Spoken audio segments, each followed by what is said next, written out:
Hello students, as of chapter 11 Mahatma Gandhi and the Nationalist Movement के topic 5 the last heroic days and topic 6 knowing Gandhi को इस chapter के through पढ़ेंगे।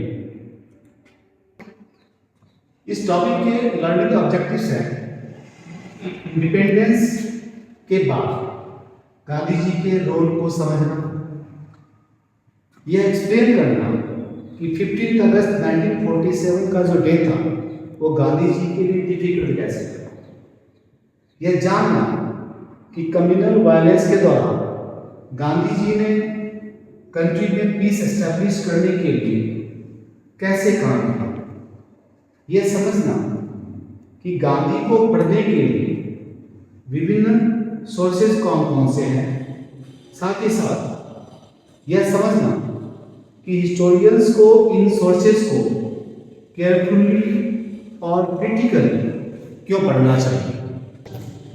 तो हमारा टॉपिक है topic number 5 the last heroic days. जैसा कि हम सब जानते हैं 15 अगस्त 1947 को इंडिया इंडिपेंडेंट हुआ, लेकिन इसके लिए हमें बहुत बड़ी कीमत चुकानी पड़ी। हमें आज़ादी तो मिली लेकिन पार्टीशन के साथ, और इस पार्टीशन आज़ादी के दौरान पूरे देश में वाइड स्प्रेड कम्युनल वायलेंस फैल गया। इस दौरान महात्मा गांधी 15 अगस्त के इंडिपेंडेंस डे को सेलिब्रेट करने के लिए दिल्ली में मौजूद नहीं थे, वो कोलकाता में, और कोलकाता में वो पीस के लिए काम कर रहे थे। महात्मा गांधी की प्रायोरिटी इस इंडिपेंडेंस डे को सेलिब्रेट करने की नहीं थी, बल्कि उनकी प्रायोरिटी पीपल को प्रोटेक्ट करने की थी। साथ ही साथ उनकी प्रायोरिटी कम्युनिटीज के बीच ट्रस्ट रिस्टोर करनी थी। यह चैप्टर यह भी वर्णित करता है कि इंडिपेंडेंस के बाद गांधी जी ने जो भी काम किया वो उनका फाइनेस्ट आवर था। जैसा कि हमने देखा कि 15 अगस्त 1947 का जो डे था वो गांधी जी के लिए डिफिकल्ट था, और इस दौरान जो गांधी जी दिल्ली में मौजूद नहीं थे वो कलकत्ता में थे। कलकत्ता में भी उन्होंने किसी भी प्रकार के किसी भी सेलिब्रेशन में भाग नहीं लिया, न ही उन्होंने फ्लैग होस्टिंग को अटेंड किया। कलकत्ता में रहने के दौरान उन्होंने 24 आवर का फास्ट किया। इसके कारण थे कि महात्मा गांधी इस पार्टीशन से बहुत ज़्यादा दुखी थे। देश को फ्रीडम तो मिला था, लेकिन पार्टीशन के साथ हिंदू मुस्लिम दोनों एक दूसरे की गर्दन पे सवार। देश वायलेंस से पीड़ित था, लोग इस वायलेंस से सफर कर रहे थे। गांधी जी के अनुसार फ्रीडम, पीस, यूनिटी और ह्यूमन डिग्निटी के साथ गहरे तौर से जुड़ा हुआ था। यह तस्वीर देखी जा सकती है जिसमें महात्मा गांधी राइट विलेज दंगा प्रभावित क्षेत्रों की ओर यात्रा करते हुए दिखाई था। गांधी जी ने पीस को स्टोर करने के लिए, कम्युनल वायलेंस को रिड्यूस करने के लिए बंगाल में काफी समय तक काम किया, और जो इस वायलेंस से पीड़ित लोग थे उनसे मिलने वो हॉस्पिटल गए, रिफ्यूजी कैंप गए, और जो पीपल सफर कर रहे थे उन्होंने सांत्वना दी। उन्होंने इस कम्युनल वायलेंस के दौरान सिखों से, हिंदुओं से, मुस्लिमों से यह अपील की कि वो इस रिवेंज को भूल जाएं और एक साथ शांतिपूर्वक रहें। वो चाहते थे कि लोग अपनी दोस्ती का हाथ बढ़ाएं और एक दूसरे के साथ वो सौहार्दपूर्वक रहें। उनका जो कंसर्न था वो केवल विक्टिम्स के लिए ही नहीं बल्कि सभी लोगों के लिए था। वो किसी एक व्यक्ति के बारे में चिंतित नहीं थे, बल्कि पूरी कम्युनिटी के बारे में वो चिंतित थे। डीजे तेंदुलकर ने महात्मा गांधी की बायोग्राफी लिखी है और उनकी बायोग्राफी कुल टोटल 8 वॉल्यूम्स में लिखी है। उनकी बायोग्राफी है महात्मा लाइफ ऑफ मोहनदास करमचंद। इस बायोग्राफी में वो महात्मा गांधी के वेरियस वर्क को रिकॉर्ड करते हैं। वो बताते हैं कि कम्युनल वायलेंस के दौरान महात्मा गांधी हॉस्पिटल से रिफ्यूजी कैंप गए और उन्होंने पीड़ित व्यक्तियों को कॉन्सोलेशन दी। लोगों से उन्होंने अपील की कि वो अतीत को भूल जाए और अपना दोस्ताना हाथ आगे बढ़ाए। लोगों से उन्होंने आग्रह किया कि वो एक दूसरे के साथ सौहार्दपूर्वक और शांतिपूर्वक रहें। 1946 से 1948 के दौरान महात्मा गांधी ने पीस मिशन कहाँ के स्टैब्लिश की, उससे रिलेटेड यह एक स्लाइड है जिनमें महात्मा गांधी पंजाब गए जहां पे वो रिफ्यूजी कैंप में लोगों से मिले। यह उनका एक प्लान राइट बिलीफ विजिट था। दिल्ली में वो बिरला हाउस में गए जहां पे उन्होंने अपना अंतिम फास्ट किया। वे वहां पे डेली प्रेयर मीटिंग में गए। बिहार में भी वो राइट अफेक्टेड विलेज एरिया में गए और वहां पे उन्होंने पीस एस्टैब्लिश करने की कोशिश की। 15 अगस्त 1947 को वो वेस्ट बंगाल में थे और उन्होंने 24 आवर का फास्ट किया। इस दौरान वो हॉस्पिटल्स भी गए, झुग्गी झोपड़ियों में भी गए और इस दंगा से प्रभावित लोगों से वो मिले। नोआखली जो आज के प्रेजेंट बांग्लादेश में है, वो वहां नवंबर 1946 में गए और कम्युनल हार्मोनी एस्टेब्लिश करने के लिए वो गांव-गांव घूमे। गांधी जी पीस एस्टेब्लिश करने के लिए किन किन जगहों पे गए, ये इसका एक मैप है। वो पंजाब गए जहाँ पे वो रिफ्यूजी कैंप उन्होंने विजिट किया। दिल्ली में उन्होंने फाइबर फास्ट किया। बिहार गए वो, कलकत्ता में उन्होंने 24 आवर्स का फास्ट किया। नोआखली में कम्युनल हार्मनी एस्टैब्लिश करने के लिए वो गांव-गांव घूमे। महात्मा गांधी और नेहरू दोनों माइनॉरिटी के राइट्स के सपोर्टर थे और उन दोनों के ही इनिशिएटिव पर कांग्रेस ने माइनॉरिटी के राइट्स के लिए एक रिजोल्यूशन, एक प्रस्ताव पास किया। साथ ही साथ उनका जो आइडियल था, जो आदर्श था, इंडिया को एक डेमोक्रेटिक कंट्री बनाना और साथ ही साथ सेकुलर कंट्री बनाना। क्यों?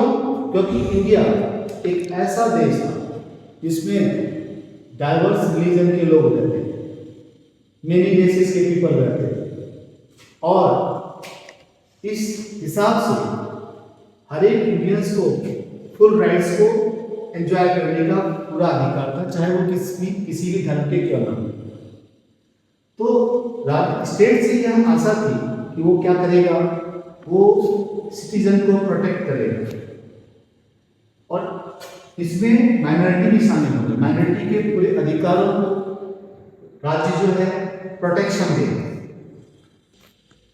कई सारे स्कॉलर्स ने इंडिपेंडेंस के बाद गांधी जी के जो काम थे उनको फाइनेंस डाला।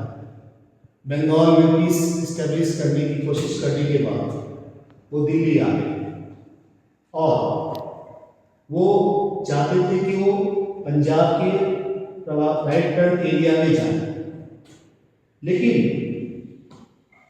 कई लोग को गांधी जी की इन कामों से आपत्ति थी। यहाँ तक कि जो रिफ्यूजी थे उन्होंने गांधी जी की मीटिंग्स पे, केयर मीटिंग्स में इसका विरोध किया। उनका ऐसा मानना था कि गांधी जी केवल माइनॉरिटीज के बारे में ही सोच रहे हैं, जबकि उसी समय पाकिस्तान में सिखों और हिंदुओं के साथ भी एक घटना घटित हो रही थी। और गांधी जी, उनके हिसाब से गांधी जी उनके लिए चिंतित नहीं थे कि believes required equal concern for human suffering. Gandhi ji का ऐसा मानना था कि सभी व्यक्तियों के लिए पीस की जरूरत है, चाहे उनका धर्म कुछ भी क्यों न हो। जैसा कि हमने पहले देखा, गांधी जी इंडिया में पीस एस्टेब्लिश करने की कोशिश में लगे हुए थे और कई लोगों को इनसे आपत्ति थी। इस कारण 29 जनवरी 1948 को गांधी जी के जीवन के ऊपर एक हमला किया गया, लेकिन इस हमले के बावजूद उन्होंने अपने काम को जारी रखा। 26 जनवरी को प्रेयर मीटिंग जो उन्होंने की, वो उनके लिए डिफिकल्ट मंथ था। उनकी आशा थी कि इंडिया में हर एक क्लास के लोग क्या करेंगे, पीस और इक्वलिटी के लिए काम करेंगे। वो चाहते थे कि मेजॉरिटी का डोमिनेशन माइनॉरिटी कम्युनिटी के ऊपर ना हो। वो ऐसी आशा रखते थे कि पाकिस्तान भले ही बन गया हो, लेकिन फिर भी हम क्या रहें, फ्रेंड्स रहें और एक दूसरे को रेस्पेक्ट करें, ऐसी उनकी चाह। 30 जनवरी 1948 को गांधी जी की डेथ हो जाती है। इससे रिलेटेड ये एक पॉपुलर प्रिंट है जिसमें गांधी जी को गॉड के रूप में, देवता के रूप में दर्शाया गया है। गांधी जी की चिता है, फायर है, जिसके दो साइड, एक तरफ जवाहरलाल नेहरू दिखाई पड़ रहे हैं, दूसरी तरफ सरदार वल्लभ भाई पटेल दिखाई पड़ रहे हैं। ये दोनों कांग्रेस के डिफरेंट आइडियोलॉजी को रिप्रेजेंट करने वाले हैं। एक तरफ जवाहरलाल नेहरू कांग्रेस के सोशलिस्ट आइडियोलॉजी को रिप्रेजेंट करते थे, जबकि दूसरी तरफ सरदार वल्लभ भाई पटेल कांग्रेस के कंजर्वेटिव आइडियोलॉजी को प्रेजेंट करते थे। जैसा कि हमने पहले पढ़ा है कि गांधी जी के इन कामों से कई लोग खुश नहीं थे। इसी कारण डेली प्रेयर मीटिंग के दौरान शाम को 30 जनवरी को 1948 को गांधी जी की हत्या कर दी जाती है और ये हत्या करने वाला ये हत्यारा था नाथूराम गोडसे। गांधी जी की हत्या के बाद इंडिया में और साथ ही साथ विदेशों में दुख की लहर फैल गई। इंटरनेशनल फिगर के रूप में गांधी जी को दर्शाया गया, उनको श्रद्धांजलि दी गई। इवन जो न्यूज़पेपर कभी गांधी जी का मजाक उड़ाया करते थे, उस न्यूज़पेपर में गांधी जी की शहादत की तुलना अब्राहम लिंकन की शहादत से की। पॉपुलर प्रिंट में गांधी जी को यूनिफाइंग फोर्स के रूप में दिखाया जाता है, जिसमें वो डिजिटल मूवमेंट को एक करने की कोशिश करते हैं। इन तस्वीरों में यह साफ देखा जा सकता है। हमारा जो लास्ट टॉपिक है नोइंग गांधी, कि गांधी को समझने के लिए हिस्टोरियंस किसी एक सोर्स का यूज नहीं करते। उन्हें महात्मा गांधी को समझने के लिए और नेशनलिस्ट मूवमेंट को समझने के लिए बहुत सारे सोर्सेस को यूज करना पड़ता है, क्योंकि कोई भी एक सोर्स महात्मा गांधी के कंप्लीट पिक्चर को नहीं दिखाता। महात्मा गांधी के बारे में जानने के लिए जो हमारे पास इंपॉर्टेंट सोर्सेज हैं, उनमें speeches, writings, private letters, autobiographies, government के वेरियस रिकॉर्ड्स, पुलिस की रिपोर्ट्स, न्यूज़पेपर्स और पॉपुलर प्रिंट्स आदि। ये जितने भी सोर्सेस हमने देखे जो महात्मा गांधी के बारे में हमें बताते हैं, ये सोर्सेस किसी न किसी पर्पस को रिफ्लेक्ट करते हैं। इन सोर्सेस को पढ़ने के समय हमें इन बातों का भी ध्यान रखना पड़ता है कि इनके अपने व्यू पॉइंट होते हैं, इन सोर्सेस की अपनी कुछ लिमिटेशंस होती है, क्योंकि लिखने वालों का नजरिया जो होता है वो उस हिसाब से लिखते हैं। तो हमारे पास जो गांधी को जानने के लिए सोर्स 1 है वो public voice and private scripts है। इसमें से पब्लिक वॉइस होते हैं और उस स्पीच के द्वारा जो लीडर होते हैं वो अपनी बात पीपल तक पहुंचाते हैं। प्राइवेट लेटर्स में मुख्यतः किसी व्यक्ति विशेष का एंगर होता है, उसका पेन होता है, उसकी एंजाइटी होती है, उसका होप होता है और फ्रस्ट्रेशन होता है। लेटर्स डिसएग्रीमेंट को दर्शाते हैं और साथ ही साथ ये नेशनल मूवमेंट के दौरान जो गहरी रिलेशनशिप थी उसको भी दर्शाते हैं।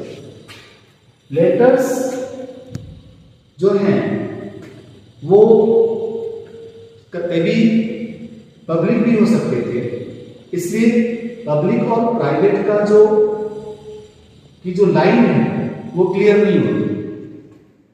लेटर्स लिखने वाले ये जानते थे कि भविष्य में उनका लेटर कभी भी पब्लिश हो सकता है, इस कारण लेटर को सोर्स के रूप में यूज करने के समय सावधानी बरतने की भी जरूरत पड़ती है। ऑटोबायोग्राफी किसी व्यक्ति के लाइफ का विवरण होती है, जो विवरण वो व्यक्ति खुद लिखता है। इस ऑटोबायोग्राफी में उस व्यक्ति की पर्सनल डिटेल होती है जो हमें उस व्यक्ति के बारे में रिच इंफॉर्मेशन देती है। लेकिन ये जो बायोग्राफी होती है, ऑटोबायोग्राफी जो होती है वो मेमोरी के आधार पर लिखी जाती है। व्यक्ति ऑथर लिखने वाला ये डिसाइड करता है कि उसे क्या लिखना है और क्या नहीं लिखना है। तो हिस्टोरियंस को ऑटोबायोग्राफी को यूज करने के समय यह ध्यान में रखना पड़ता है कि इस ऑटोबायोग्राफी में ऐसी कौन सी चीजें हैं जो बताई नहीं गई, चाहे वो नोइंगली या फिर अननोइंगली। गांधी को जानने के लिए हमारे पास जो सोर्स है वो गवर्नमेंट और पुलिस रिकॉर्ड्स है।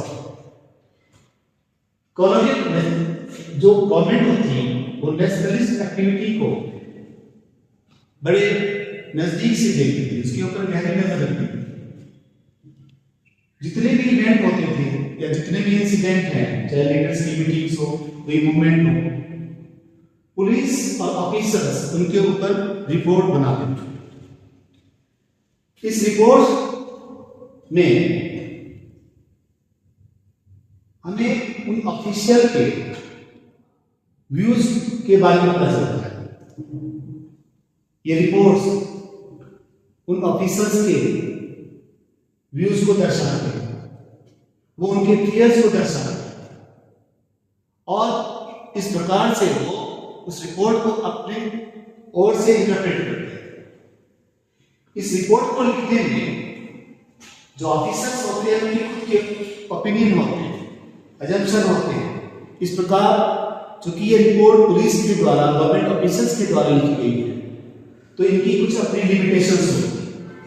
इस प्रकार इन रिपोर्ट्स को पढ़ने के समय भी यह ध्यान में रखना जरूरी है कि इनकी कुछ अपनी लिमिटेशंस हैं। तो इसलिए इनको पढ़ने के समय इन्हें क्रिटिकली देखना बहुत जरूरी होता है। न्यूज़पेपर चाहे वो इंग्लिश लैंग्वेज के हो या फिर इंडियन लैंग्वेज के हो, वो गांधी जी और जो वेरियस मूवमेंट्स हैं, वेरियस एक्टिविटीज हैं, उनको रिपोर्ट करते हैं।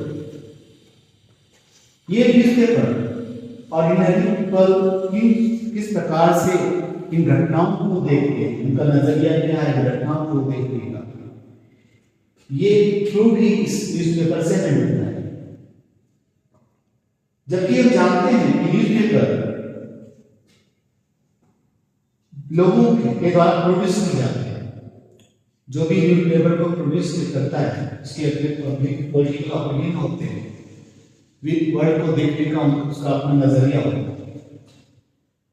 इस कारण से हम देखेंगे कि लंदन में पब्लिश होने वाला न्यूज़पेपर और इंडिया में नेशनलिस्ट न्यूज़पेपर्स दोनों के व्यूज एक ही समय में अलग अलग होते हैं। तो इस प्रकार हम देखेंगे कि न्यूज़पेपर रिपोर्ट्स होते हैं, उनको सोर्स के रूप में यूज करने से पहले कंपेयर करना जरूरी है और उन्हें केयरफुली इंटरप्रेट करने की आवश्यकता होती है। गांधी जी को जानने के लिए पिक्चर भी एक इंपॉर्टेंट सोर्स है। ये दर्शाते हैं कि गांधी जी को किस प्रकार से रिप्रेजेंट किया गया है, गांधी जी को देखने का लोगों का नजरिया क्या था। एक पॉपुलर प्रिंट में गांधी जी को दर्शाया जाता है।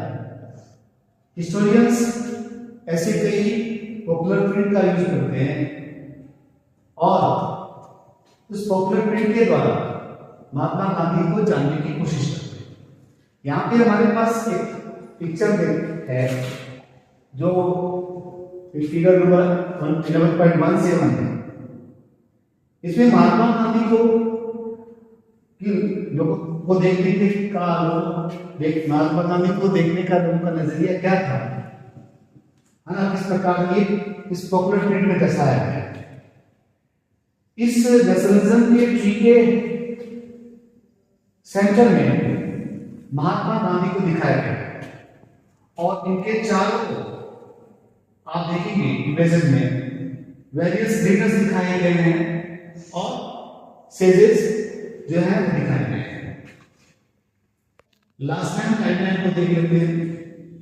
1915 वो टाइम था जब महात्मा गांधी साउथ अफ्रीका से इंडिया आए। 1917 में महात्मा गांधी ने अपना फर्स्ट मूवमेंट चलाया जिसको हम चंपारण मूवमेंट के नाम से जानते हैं। यह इंडिगो प्लांटेशन के अगेंस्ट में 1918 में पीजेंट खेड़ा में उन्होंने पीजेंट मूवमेंट चलाया और अहमदाबाद में इसी ईयर में अहमदाबाद में मिल वर्कर्स की जो बहुत बुरी दशा थी उन मिल वर्कर्स के सपोर्ट में मूवमेंट था। 1919 रॉबर्ट सत्याग्रह शुरू किया गया रॉबर्ट एक्ट के अगेंस्ट। 30 अप्रैल 1919 को जलियांवाला बाग मैसेकर, जलियांवाला बाग हत्याकांड हुई जिसके लिए रेस्पॉन्सिबल जनरल था।